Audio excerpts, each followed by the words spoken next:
Let's say you would like to view the beam that we already identified, the main bar and the link just now. Now I already hide the wall, so you cannot see the wall anymore. You can go to the GH number 1, quick select entity, so it will bring you to the beam. Okay, so when I click at the edit rebar, it will show you the information where the measurement had been done, number 1, number 2, and then it shows that the rebar calculation details in this edit rebar.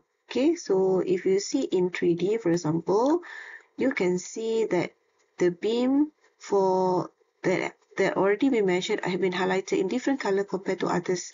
Other beam that is not being identified yet, it is in pink color, peach color, but this beam already measured. Okay, so let's say you would like to do it again. I show you GH number 1, click select entity, you can calculate, select the entity, and then you can see that the calculation succeeded. So the details information are here. Okay, so the blue color are the beam that have been identified with the rebar. So you can edit the rebar to see how the details of the measurement or how the details link and then the main bar have been carried out. So others is not been measured yet. Okay.